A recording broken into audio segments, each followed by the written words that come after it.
علی مجھے کافی عرصے بعد نظر آیا تھا۔ اس نے مجھے دیکھا تو قریب آ کر گرم جوشی سے ملا اور قریبی ہوٹل میں لے گیا۔ بیٹھتے ہی اس نے ایک چائے کا آرڈر دیا تو میں نے چونک کر پوچھا، تم نہیں پیو گے؟ کہنے لگا، سر عرصہ ہوا میں اب چائے نہیں پیتا۔ مجھے اس کے جواب پہ تعجب ہوا تھا، کیونکہ میں جانتا تھا کہ وہ شروع سے ہی چائے کا شوقین ہے۔ تم نے کیوں چھوڑ دی؟ میں حیرانی سے پوچھا۔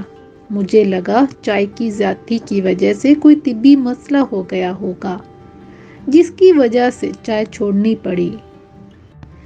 کہنے لگا، سر آدھی چائے نے ادھورا کر دیا ہے۔ عجیب الجھا سا جواب تھا۔ میں نے الجھن امیز انداز میں اس کی طرف دیکھا۔ وہ ہنس پڑا۔ ہنستے ہی اس کی آنکھوں میں نمی اتر آئی، اور اس کی آنکھوں میں تیرتی نمی کسی کہانی کا پتہ دے رہی تھی۔ مجھے پوری بات تفصیل سے بتاؤ، میں نے سنجیدگی سے کہا۔ کہنے لگا، سر آپ کو تو ضرور بتاؤں گا۔ بتاؤ پھر۔ میں اس کی طرف متوجہ ہو گیا۔ سر کچھ عرصہ پہلے ایک مہربان ہمارے گھر مہمان بن کر آئی تھیں۔ میری طرح وہ بھی چائے کی شوقین تھیں۔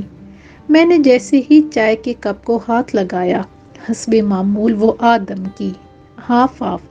اس نے کمرے سے نکلتے ہی نعرہ بلند کیا۔ یہ اس کا روز کا معمول تھا۔ میں جب بھی صبح چائے پینے لگتا، وہ کسی کونے سے نکل کر آ دمکتی، ہاف آف۔ وہ اپنا مخصوص جملہ دہراتی اور میں بادل ناخواستہ کپ میز پر رکھ کر اس کی طرف دیکھتا کہ خالی کپ لاؤ تو میری نظروں کا مطلب سمجھ کر آنکھیں مٹکا کر کہتی، ایسے نہیں ویسے، اور میں آدھا کپ پی کر آدھا اس کے لیے چھوڑ دیتا۔ تب تک وہ انتظار کرتی اور میں جیسے ہی آدھا کپ میز پر رکھتا، وہ بلی کی طرح چپٹ کر اسے اٹھاتی اور ہونٹوں سے لگا لیتی۔ پہلے پہل تو مجھے یہ سب عجیب سا لگتا تھا، بلکہ کوفت ہوتی تھی، مگر آہستہ آہستہ میں عادی ہوتا گیا۔ اب میں خود ہی آدھا کپ چھوڑ دیتا تھا۔ وہ بلا کی شوخ و چنچل تھی، اسی لیے میرے گھر والے بھی اس کی کسی بات کا برا نہیں مناتے تھے کہ اس کی عادت ہی ایسی ہے۔ وہ ہمارے قریبی رشتہ داروں میں سے تھی۔ اسے پڑھنے کا شوق تھا اور گاؤں سے کالج دور ہونے کی وجہ سے اسے بھروسہ ہونے کے ناطے ہمارے گھر بھیج دیا گیا تھا۔ حالانکہ اسی شہر میں اس کے دو تایا بھی رہتے تھے، لیکن بھروسہ ہم پر کیا گیا تھا۔ پہلے 2-4 دن تو وہ اپنے آپ میں سمٹی سمٹی سی رہی۔ مجھے لگا لڑکی سنجیدہ طبیعت کی ہے، وقت اچھا گزرے گا، کیونکہ میں خود بھی سنجیدہ طبیعت کا تھا۔ مگر میرا خواب اس وقت چکنا چور ہو گیا جب چھٹے دن اس نے میرے ہاتھ سے اچانک چائے کا کپ اچک لیا اور منہ بنا کر بولی، بس بھی کرو، کتنی چائے پیو گے؟ کب سے دیکھ رہی ہوں کہ مجھے بھی پوچھو گے۔ میں ہکا بکا سا اس کی طرف دیکھے جا رہا تھا اور میری امی مجھے دیکھ کر ہنس رہی تھیں۔ پھر اس کے بعد وہ کھلتی گئی اور ایک ماہ کے قلیل عرصہ میں ایسے لگنے لگا جیسے یہ اسی کا گھر ہے اور ہم اجنبی ہیں، یا شاید صرف میں اجنبی تھا بس، کیونکہ امی ابو تو اس کی آمد سے بہت خوش تھے اور اس کی طرفداری بھی کیا کرتے تھے، بس میں ذرا اس سے کم ہی بنتی تھی۔ ہم 2 بہن بھائی تھے۔ بہن مجھ سے بڑی تھی تو اس کی تعلیم مکمل ہوتے ہی 2 سال پہلے اس کی شادی کر دی گئی۔ امی کی تو کوشش تھی کہ دونوں کا ایک ساتھ ہی شادی کی جائے، تاکہ گھر میں کوئی تو ہو جو امی کا ہاتھ بٹا سکے، مگر میں ابھی پڑھ رہا تھا، اسی لیے صاف انکار کر دیا کہ جب تک پڑھائی مکمل نہیں ہوتی شادی کا سوچنا بھی مت۔ اور جب سے حنا آئی تھی امی کو آرام مل گیا تھا۔ امی بس تھوڑا بہت کچھ کر لیتی تھی، وہ بھی حنا کی غیر موجودگی میں، ورنہ وہ امی کو کچھ کرنے ہی نہیں دیتی تھی۔ جس دن کالج سے چھٹی ہوتی وہ کسی بدروح کی مانند پورے گھر میں چکراتی پھرتی اور گھر کی صفائی سے لے کر کپڑے دھونے تک سب خوشی خوشی کرتی تھی۔ امی بھی اس کا ہاتھ بٹا دیتی تھیں، لیکن حنا کی کوشش ہوتی کہ سارے کام وہی کرے، اور پھر ایسے میں اس کو تو ترجیح ملنا تھی، کیونکہ میں کون سا امی کو کپڑے دھو کر دیا یا کھانا بنا کر دیا کرتا تھا۔ اس کی ہر شوخی پر اسے امی ابو کی حمایت حاصل تھی۔ یوں تو وہ میری بھی کام کرتی تھی، کمرے کی صفائی اور میرے کپڑے دھونے سے لے کر استری کرنے تک سب وہی کرتی تھی، لیکن میں سمجھتا تھا کہ اس کے احسان کا بدلہ میں اسے کالج لانے لے جانے میں پورا کر دیتا ہوں، اسی لیے کبھی اس کا مشکور نہیں ہوا۔ حالانکہ اس نے کئی بار مجھ سے کہا بھی کہ کبھی شکریہ بھی ادا کر دیا کرو۔ جواب میں ایسے کہہ دیتا کہ میں نے تمہیں کبھی کہا کہ میرا شکریہ ادا کرو؟ روز تمہیں نوکر کی طرح پک اینڈ ڈراپ کرتا ہوں، خیر تم لگتے بھی نوکر ہی ہو۔ اس نے زبان نکال کر مجھے چڑھایا۔ میرا دل کیا اسے چھت پر لے جا کر دھکا دے دوں، مگر میں صرف سوچ سکتا تھا، کر نہیں سکتا تھا، اسی لیے خود پہ ضبط کیا۔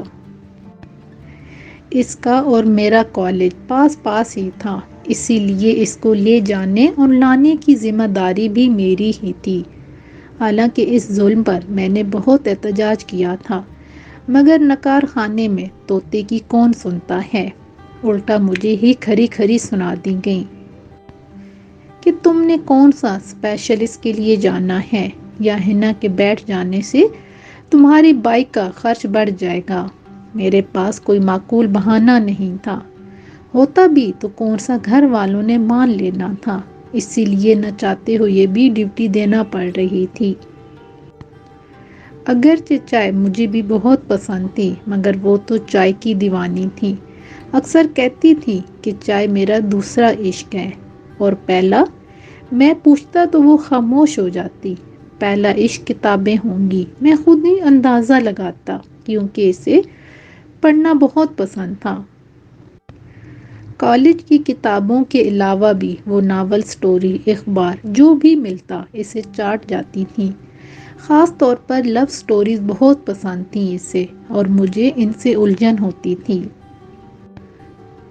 ہر روز اس نے معمول بنا لیا تھا کہ میری آدھی چائے ضرور پینی ہے، اور مجھے بھی جیسے عادت سی ہو گئی تھی اب۔ وہ جانتی تھی کہ آدھے کپ سے میرا گزارا نہیں ہوگا، اسی لیے فوراً ہی میرے لیے چائے کا دوسرا کپ لے آتی تھی۔ ایک بار میں نے اس سے پوچھا تھا کہ ایسا کیوں کرتی ہو؟ جواب دینے کی بجائے اس نے عجیب سی نظروں سے چند پل مجھے گھورا اور پھر فلسفانہ انداز میں بولی، کچھ کام صرف دل کی خوشی کے لیے بھی کیے جاتے ہیں، چاہے ان کی کوئی وجہ ہو یا نہ ہو۔ دل بھی بے وجہ خوش نہیں ہوتا، میں نے دھیرے سے کہا، تو اس نے مجھے گھور کر دیکھا اور زیر لب الو کہہ کر وہاں سے چلی گئی۔ میں منہ پھاڑے اسے جاتا دیکھتا رہا۔ لفظ الو میں نے سن لیا تھا، اور ایک بار پھر دل کیا کہ اسے چھت پر لے جا کر دھکا دوں، مگر ضبط کرنا پڑا، کیونکہ یہ ناممکن تھا۔ 2-3 ماہ بعد وہ 1-2 دن کے لیے اپنے گھر چلی جاتی تھی۔ اس بار واپس آئی تو امی کہنے لگی، حنا کے بنا ایسے لگتا ہے جیسے ہم گھر میں نہیں کسی جنگل میں رہ رہے ہوں۔ جنگل تو اس کی موجودگی سے لگتا ہے امی، میں نے فوراً جواب دیا۔ ایسے لگتا ہے جیسے اس جنگل میں یہ شیرنی ہے اور ہم سہمے سہمے سے خرگوش۔ میری بات پر حنا نے حسب عادت مجھے گھورا۔ آنٹی دیکھ لیں اس کو، وہ امی سے لاڈ بھرے انداز میں بولی، جیسے ایک بیٹی اپنی ماں سے شکایت لگائے اور اسے یقین ہو کہ اس کی ہی حمایت کی جائے گی۔ آنٹی تو کئی سال سے دیکھ رہی ہیں مجھے، اب تم دیکھ لو۔ امی کے کچھ بولنے سے پہلے ہی میں بول پڑا تھا، جیسے تم سیریل ہو نا، اسے دیکھنا نہیں جھیلنا کہتے ہیں۔ آنٹی دیکھ نہیں رہی، جھیل رہی ہیں تم کو سیریل۔ حنا نے جواباً طنز کیا اور کھل کر ہنس پڑی۔ امی نے بھی ہنسنے میں اس کا ساتھ دیا تھا۔ اس بار گھورنے کی باری میری تھی۔ ادھار رہا، میں نے بے بسی سے تلملاتے ہوئے کہا، دیکھ لوں گی تم کو۔ حنا نے منہ پر ہاتھ پھیرا۔ علی بری بات مہمان ہے یہ ہماری، امی نے حنا کے سر پر شفقت سے ہاتھ پھیرتے ہوئے مجھے ڈانٹا، لیکن ان کے لہجے میں غصے کی بجائے محبت تھی۔ حنا کی ہنسی اچانک غائب ہو گئی تھی، شاید اسے لفظ مہمان پسند نہیں آیا تھا۔ اس کی ہنستی آنکھوں میں نے واضح طور پر نمی سی محسوس کی تھی۔ مجھے کپڑے استری کرنے ہیں، اس نے اچانک کہا اور اٹھ کر چلی گئی۔ عجیب لڑکی ہے، میں نے دل میں سوچا، وہ مہمان ہی تو ہے یہاں۔ حنا کو ہمارے پاس 2 سال ہو گئے تھے اور وہ 2 سال کے لیے ہی آئی تھی۔ ایف اے اس نے پاس والے گاؤں کے اسکول سے کیا تھا جہاں وہ بی اے کرنے آئی تھی، کیونکہ اس سے بس اتنی ہی اجازت ملی تھی، ورنہ اس کا ارادہ اور شوق تو بہت زیادہ پڑھنے کا تھا۔ اس سے بس کچھ دن تک ہمیشہ کے لیے واپس چلے جانا تھا۔ کچھ دن پہلے کالج جاتے ہوئے بتانے لگی، علی میں ہمیشہ کے لیے واپس اپنے گھر جا رہی ہوں، حالانکہ میں یہ بات بھی جانتا تھا۔ کہنے لگی، کہا سنا معاف کر دینا، میں نے تمہیں بہت کچھ کہا ہے اور شاید بہت کچھ کہنا تھا مگر نہیں کہا۔ ساتھ ہی وہ ہنس پڑی۔ میں جان گیا تھا کہ اس کی ہنسی سراسر بے جان اور کھوکھلی ہے، اس میں وہ دلکشی تھی ہی نہیں جو اس کی ہنسی کا خاصہ تھی۔ تم زبردستی ہنس رہی ہو، میں نے کہا تو وہ خاموش ہو گئی۔ کالج آنے تک وہ دوبارہ ایک لفظ نہیں بولی تھی۔ کالج کے گیٹ پر اترتے ہی اس نے معمول کے مطابق مجھے اللہ حافظ کہا اور چل پڑی، مگر یہ معمول کے مطابق نہیں تھا۔ اس کے انداز میں آج جلتی تھی، جیسے مجھ سے کچھ چھپانا چاہ رہی ہو، اور مجھے اس کا لہجہ بھیگا سا لگا تھا۔ میں نے اسے آواز دی اور بائک کھڑی کر کے اس کے پیچھے بھاگا۔ وہ رک گئی مگر پلٹی نہیں۔ میں اس کے سامنے جا کھڑا ہوا۔ سنو، میں نے اس سے کہا۔ بولو، اس نے نظریں اٹھائے بغیر دھیرے سے کہا تھا۔ میری طرف دیکھو، میں نے پیار سے کہا تھا، کیونکہ میں جانتا تھا اگر سختی کی تو دنیا کی کوئی طاقت اسے نظریں اٹھانے پر مجبور نہیں کر سکتی تھی۔ اس نے دھیرے سے نظریں اٹھا کر میری آنکھوں میں جھانکا۔ مجھے جھٹکا لگا، میرا شک صحیح تھا۔ تم رو کیوں رہی ہو؟ اس کی سرخ ہوتی آنکھوں کو دیکھ کر مجھے دکھ ہوا تھا۔ بس ایسے ہی، اس نے کہا اور تیزی سے چلتی ہوئی گیٹ کے اندر داخل ہو گئی۔ میں وہیں کھڑا چپ چاپ اسے جاتا دیکھتا رہا۔ 1 ہفتے بعد اس کے ابو اسے لینے آ گئے۔ اس کے والد نے میری امی ابو کا شکریہ ادا کیا اور کہنے لگا کہ مجھے سب نے کہا تھا کہ حنا کو یہاں نہ بھیجو ورنہ یہ لڑکی تمہارا منہ کالا کروا دے گی۔ میرے بھائیوں نے بھی منع کیا تھا، مگر مجھے حنا پہ یقین تھا کہ وہ میرا مان نہیں توڑے گی اور کوئی ایسا کام نہیں کرے گی جس سے میرا سر جھک جاتا۔ مگر بیٹی سے زیادہ مجھے آپ لوگوں پہ بھروسہ تھا جو آپ نے ٹوٹنے نہیں دیا، اور اس کے لیے میں آپ کا احسان مند ہوں۔ ہمارا کوئی احسان نہیں آپ پر، بلکہ احسان تو آپ کا ہے کہ حنا کو ہمارے گھر بھیجا، اور یقین کرو 2 سال کسی خواب کی طرح لگتے ہیں، ابو نے حنا کے والد سے کہا۔ ہماری تو دعا ہے کہ حنا جیسی بیٹی ہر کسی کے نصیب میں ہو، ابو نے دل سے حنا کی تعریف کی۔ کچھ ایسے ہی خیالات امی کے بھی تھے، مگر وہ بہت افسردہ بھی تھی۔ حنا چائے بنانے کے لیے آئی اور سب چائے پینے لگ گئے۔ چائے پیتے ہوئے میری نظر حنا پر پڑی تو میری طرف ہی دیکھ رہی تھی۔ اس کے ہاتھ میں موبائل تھا اور چائے کا کپ سامنے بھرا پڑا تھا۔ اچانک مجھے اپنے واٹس ایپ پر میسج موصول ہوا۔ میں نے چائے کا کپ رکھ کر جیب سے موبائل نکالا اور میسج دیکھا۔ ہاف آخری بار پلیز، وہ سب کے سامنے بول کر نہیں کہہ سکتی تھی، اسی لیے میسج کیا تھا۔ میرا کپ آدھا ہی رہ گیا تھا۔ میں نے کپ کی تصویر لی اور اسے واٹس ایپ پہ سینڈ کر دی اور بیٹھ گیا۔ میں نے دوبارہ کپ نہیں اٹھایا تھا۔ امی کے ٹوکنے پر وہ چونکی اور اپنا کپ اٹھا کر چائے پینے لگی۔ چائے ٹھنڈی ہو گئی تھی، اسی لیے اس نے جلدی سے کپ خالی کیا اور پھر سب کے کپ اٹھا کر چلی گئی۔ میرا آدھا کپ بھی وہ لے گئی تھی اور میں جانتا تھا کہ چائے ٹھنڈی ہو گئی ہے مگر وہ ضرور پیے گی۔ اگلے دن وہ چلی گئی۔ امی بہت روئی تھیں اور وہ امی سے بھی زیادہ۔ اس کے جانے کے کتنے دن تک گھر خالی خالی سا لگتا تھا، حالانکہ اس کے آنے سے پہلے بھی اس گھر میں ہم 3 ہی رہتے تھے، مگر اس کے جانے کے بعد لگتا تھا جیسے گھر میں کوئی رہتا ہی نہیں ہے۔ امی ابو کا تو دل ہی نہیں لگ رہا تھا۔ صبح کا ناشتہ کرنے کے بعد میں جب بھی چائے کا کپ ہاتھ میں پکڑتا، میری نظریں بے ساختہ ادھر ادھر تکنے لگتی تھیں۔ مجھے لگتا تھا جیسے ابھی وہ کہیں سے نکل کر آئے گی اور کہے گی ہاف ہاف، مگر وہ نہیں آئی۔ ہاف ہاف کہنے والی مجھے ہاف کر گئی تھی۔ مجھے محسوس ہو رہا تھا جیسے میں اس کے بنا ادھورا سا ہو گیا ہوں۔ وہ پاس تھی تو میں اس سے دوری بنائے رکھتا تھا، اور جب وہ دور گئی تو اس کی قربت کی خواہش بے چین کرنے لگی تھی۔ اندازہ نہیں تھا کہ دوریاں قریب لے آتی ہیں، فاصلے قربت بڑھا دیتے ہیں۔ اسے گئے 2 ماہ ہو گئے تھے۔ ان 2 ماہ میں اس سے چند بار ہی بات ہوئی تھی۔ 3 ماہ بعد ایک شام وہ اچانک ہمارے گھر آ گئی۔ اس کے ساتھ اس کی کزن تھی۔ وہ خریداری کے سلسلے میں اپنے بھائی کے ساتھ تایا کے گھر آئی تھی تو ہم سے ملنے ہمارے گھر بھی آ گئی۔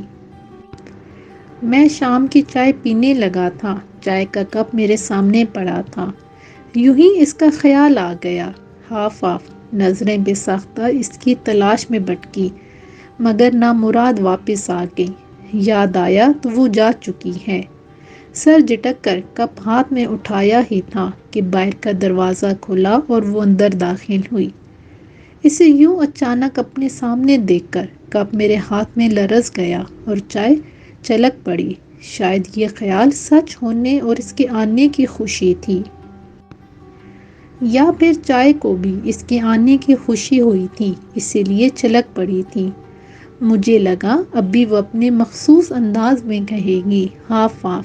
میں نے چائے کا کپ واپس رکھ دیا اور اٹھ کر کھڑا ہو گیا، مگر اس نے ایسا کچھ نہیں کہا۔ قریب آ کر اس نے سنجیدہ سے لہجے میں سلام کیا اور امی سے لپٹ گئی۔ اس کی کزن نے بھی مجھے سلام کیا اور امی سے مل کر دونوں پاس رکھی کرسیوں پر بیٹھ گئی۔ میں نے اس کی طرف دیکھا اور پھر چائے کی طرف۔ ہاف ہاف، میں نے مسکراتے ہوئے کہا۔ میں اب چائے نہیں پیتی۔ اس کے جواب سے مجھے شوق سا لگا تھا۔ بات تھی بھی عجیب کہ چائے جس کا دوسرا عشق تھا وہ کہہ رہی تھی میں چائے نہیں پیتی۔ اس کی کزن ساتھ تھی، اس لیے میں نے مزید کوئی بات نہیں کی اور خاموش ہو گیا، مگر میں نے پھر چائے کو ہاتھ نہیں لگایا تھا۔ آدھی آدھی تقسیم ہونے کی منتظر چائے پڑی پڑی ٹھنڈی ہو گئی تھی۔ وہ کچھ دیر بیٹھ کر چلی گئی۔ اس سے کچھ دن بعد میں نے فون پہ اس سے پوچھا تھا کہ چائے تو تمہارا عشق تھا، پھر وہ تم نے کیسے چھوڑ دی؟ اور اس نے نرم سے لہجے میں جواب دیا تھا، میرے لیے پہلا عشق اہم تھا، دوسرا نہیں۔ اگر وہ میسر نہیں تو دوسرے کی کیا اہمیت؟ پہلا عشق، میں نے لرزتے دل کے ساتھ جملہ ادھورا چھوڑ دیا تھا۔ تم، اس کی آواز بھر آ گئی تھی۔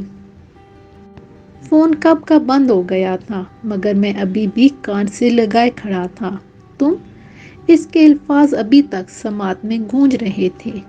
میں اس کا پہلا عشق تھا اور دوسرا چائے۔ میں جانتا تھا کہ اس کا پہلا اور دوسرا عشق میں ہی تھا، اور یہ مجھے 2 ماہ پہلے ہی پتہ چلا تھا۔ 2 ماہ پہلے اس کی چھوٹی بہن سے فون پر بات ہوئی تو مجھے پتہ چلا کہ حنا نے زندگی میں کبھی چائے کو ہاتھ نہیں لگایا تھا۔ اسے چائے پسند ہی نہیں تھی۔ اس نے صرف 2 سال چائے پی تھی، اور وہ بھی میری وجہ سے، کیونکہ وہ جب ہمارے گھر آئی تو اسے پتہ چلا کہ میں چائے کا شوقین ہوں، تو اس کا عشق بن گیا۔ دوسرا عشق، اس کا پہلا عشق میں تھا اور میری وجہ سے اس نے چائے سے عشق کیا تھا۔ اب اس حساب سے اس کا پہلا اور دوسرا عشق میں ہی تھا۔ میں اس کی مجبوری بھی جانتا تھا۔ کئی سال پہلے اس کا نکاح اس کے کزن کے ساتھ کر دیا گیا تھا۔ میں نے ایک بار اس سے پوچھا تھا کہ تم کو پتا تھا کہ تم کسی اور کی ہو، پھر کیوں محبت کے جال میں الجھی تم؟ کہنے لگی، نہ اس وقت میرے اختیار میں کچھ تھا، نہ اب ہے۔ نکاح مجھ سے پوچھ کر کیا گیا تھا، مگر دل نے مجھ سے پوچھا ہی نہیں، اور محبت کر بیٹھا تم سے۔